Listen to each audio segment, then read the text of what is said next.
So hello and welcome back to my channel the education hub. तो आज हम करेंगे continue teaching of English language का next topic, जो कि है presentation skills of a elementary child.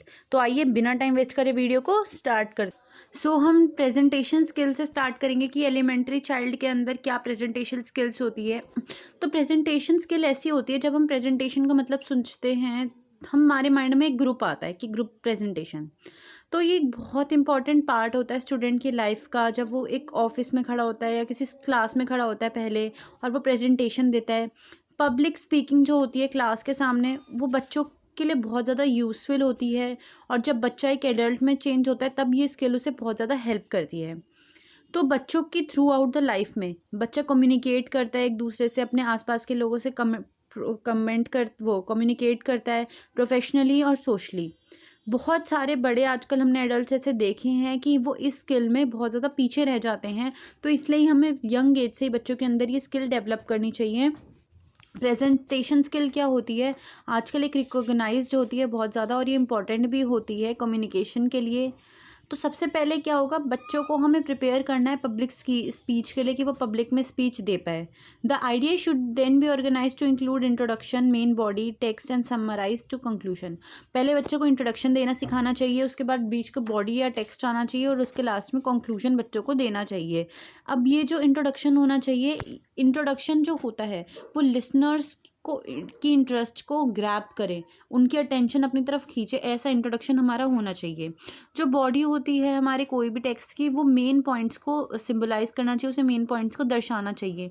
और कंक्लूजन में हम क्या देते हैं कि समराइज करते हैं कि हमने क्या क्या उस टॉपिक में हमारा था। अब विजुअल एड्स जो होती हैं वो बहुत ज़्यादा यूज़फुल होती हैं। विजुअल एड्स में बच्चों को कुछ ऐसी चीज़ें दिखा सकते हैं, प्रेजेंटेशन में ऐसी चीज़ें दिखानी चाहिए जिससे बच्चा देख के कुछ सीखे। जब प्रेजेंटेशन ऑर्गेनाइज होती है तो विजुअल एड्स को प्रॉपर्ली सिलेक्ट करना चाहिए। स्पीकर को जो है वो रिहर्स करना चाहिए अपनी प्रेजेंटेशन लाउड वॉइस में, और रिवाइज करना चाहिए उसे different different time to time में। और सबसे ज़्यादा हेल्पफुल होता है प्रैक्टिस जब हम शीशे के सामने प्रैक्टिस करते हैं, क्योंकि मिरर जो होता है वो एक फ्रेंड होता है हर एक स्पीकर का। तो उससे उसका क्या होता है, कॉन्फिडेंस बहुत ज़्यादा गेन होता है। ओरल प्रेजेंटेशन जो होती है वो रिवाइज करने के लिए पहले हम उसे बार बार हमें उसको रीड करना चाहिए, और फिर मेमोरी में उसे हमें ग्रैब करना चाहिए। कोई भी जब हम ओरल प्रेजेंटेशन दे रहे हैं तो हमें किसी चीज़ को, जैसे हम अगर शीट पे लिखे हैं तो उसे देख कर नहीं बोलना चाहिए, लोगों के साथ आई कांटेक्ट बनाना चाहिए और उसको मेमोराइज़ करना चाहिए। जो हमारी प्रेजेंटेशन है उसकी डिलीवरी में स्पीकर को क्या बहुत ज़्यादा इम्पोर्टेंट है कि उसकी वॉइस और उसका रेट, यानी कितनी तेज़ वो बोल रहा है, और वॉल्यूम बहुत ज़्यादा प्रॉपर होनी चाहिए, वो धीरे नहीं होनी चाहिए, ताकि जो स्पीकर है वो लिसनर्स के अटेंशन को बहुत ज़्यादा ग्रैब कर पाए। अब क्या वेज़ होते हैं अपनी प्रेजेंटेशन स्किल्स को इम्प्रूव करने का। सबसे पहला होता है अपने पीयर्स के साथ, अपने फ्रेंड्स के साथ, अपने क्लासमेट्स के साथ वो प्रैक्टिस करें। वो शेड्यूल मतलब लाउड क्लियर हो, सीधे खड़ा हो, कॉन्फिडेंस के साथ बोले। उसको अपने हार्ड वर्क का रिवॉर्ड देना चाहिए। डेवलप अ डेफिनेट प्रोग्राम, एक डेफिनेट प्रोग्राम होना चाहिए, मतलब स्पीच का ऑब्जेक्टिव होना चाहिए। उसका प्रेजेंटेशन में प्रॉपर ऑडियो और वीडियो मटेरियल्स होने चाहिए।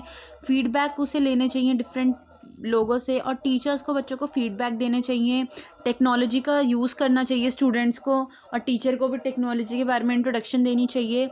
और उन्हें पब्लिक स्पीकर्स को ऑब्जर्व करना चाहिए कि क्या पब्लिक स्पीकर्स उनके आसपास हैं, वो कैसे बोलते हैं। आज की वीडियो में हमने पढ़ा क्या प्रेजेंटेशन स्किल्स होती है एक एलिमेंट्री चाइल्ड की, और हमने ये पढ़ा कि क्या डिफरेंट डिफरेंट वेज होते हैं प्रेजेंटेशन स्किल्स को इम्प्रूव करने के लिए स्टूडेंट्स की। तो होप है आप लोगों को वीडियो क्लियर हुई होगी। अगर आपके कोई भी डाउट्स है तो आप कमेंट सेक्शन में पूछ सकते हैं। And if you like watching the Education Hub videos, to do subscribe to my channel. Thanks for watching.